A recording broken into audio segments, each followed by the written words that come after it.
So, ilang buwan niya ba kailangan magbakasyon after nung sign-off nyo bago kayo bumalik sa barko? Alright? So, talakayan natin ngayon ang katanungan ni Sir Idan Serrano. Master, bakit po hanap ng karamihang company last sign-off? Wala pang 1 year. No? 2022 pa ako last bumaba. Hindi na pala makapag barko pag mag 3 years na last sign-off. Alright. Yan ang problema. So guys, lalong-lalo na sa ating mga baguhan, no, sa mga kaditi natin at saka sa mga first timer na nagbarko. So let's say doon sa mga ratings umabot kayo kulang-kulang 1 taon. So medyo pagod na pagod kayo niyan, no, dahil first time nyo.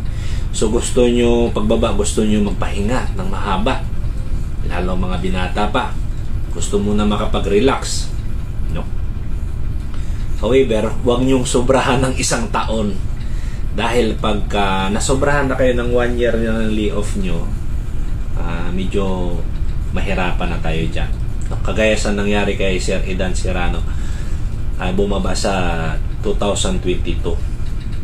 So ngayon, hindi ko alam Sir Serrano kung bakit inabot ka ng 3 years. Sa anong kadahilanan, no? Dahil napakahirap na po yan, 3 years na yan. Tapos lilipat ka pa ng company mo. Hindi ka babalik sa company, pag-apply mo doon, malaking katanungan na yan. No? Dahil ang laki ng gap ng pagka-layoff nyo. Yan. So, sa mga first-timer natin, o di kaya kadate natin, no? Pagbaba, minsan inabot ng taon, dahil alam nyo bakit? Naghintay silang tawagan. No? So, hintay silang tawagan. Kasi ang sabi, tawagan. Anyway, pagka-sign off kasi dyan, pag-report nyo sa opisina, within 48 hours, dapat maka-report kayo sa opisina. No? Huwag nyo hintayin na tawagan pa kayo. Pagbaba nyo, automatic report kayo sa opisina yan. Basta office hour. No? Weekdays. Pagdating doon, lahat mapipirman, isisettle na yung mga accountabilities dyan, lahat isisettle. And then, pinakaano doon ay mayroong logbook kung yung availability nyo. Normally dyan, 2 months. Iba dyan, naglalagay anytime. Tapos after 1 week, tawagan, reklamo.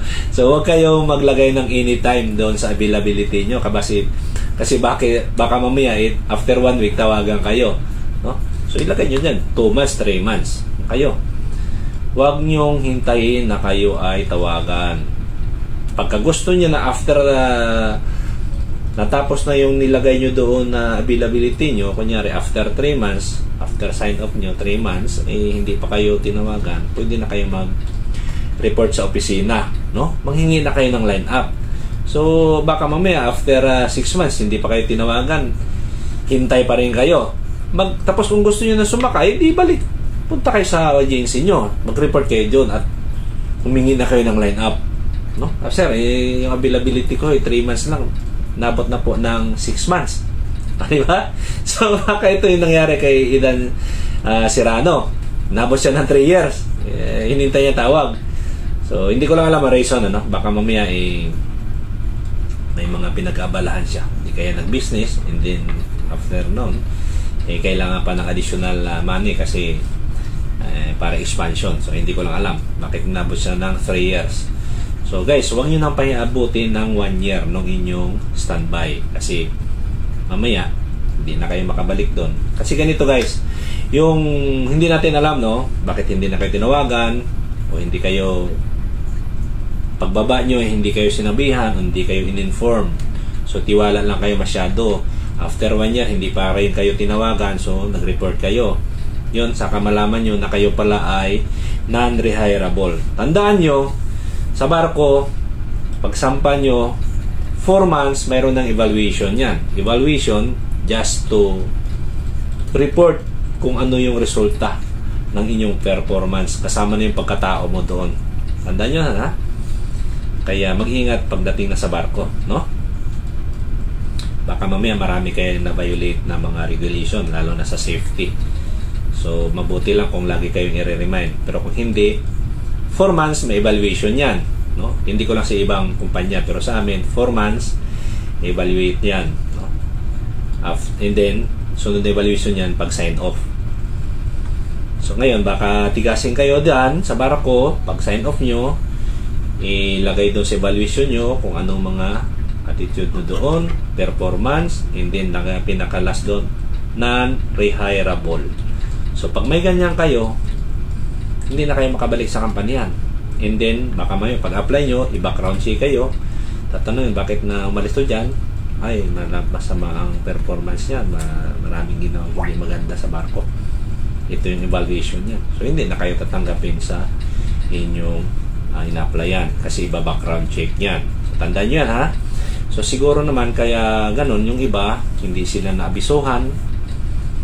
Tapos yung pag-report na nila, saka pa sila in-inform. Marami na nangyari dyan. Mga kilala ko na after ilang buwan, pag-report na, 6 months, saka pa sila inabasuhan. No? Sana, inaabisuhan agad pagbaba na sa ganun, ay hindi na sila asang babalik. Hanap na sila ma-applyan. However, kumpiyansa si Kabaro, pag-report after 6 months kasi gusto na mag-line up, saka siya inabasuhan, ay, non-rehirable ka. So, isipon nyo, 6 months, naghintay ka. Tapos yun pala, non-rehirable ka. So, alamin mo rin yung ang sarili nyo, ano? Kung ano ba talaga ang inyong performance sa barko. Huwag masyadong kumpiyansa, ha? Tandaan nyo yan.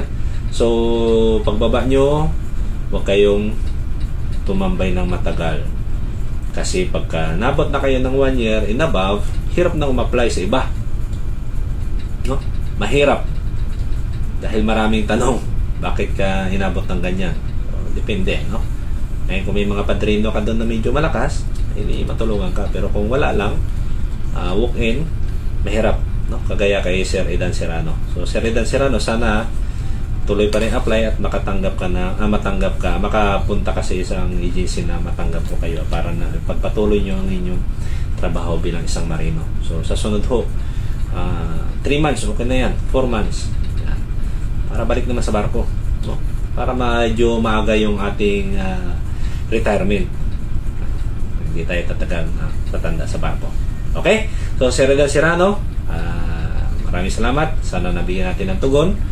Kung may additional question pa kayo, ay comment nyo na sa baba at tayo mabigyan ng kulang tugon.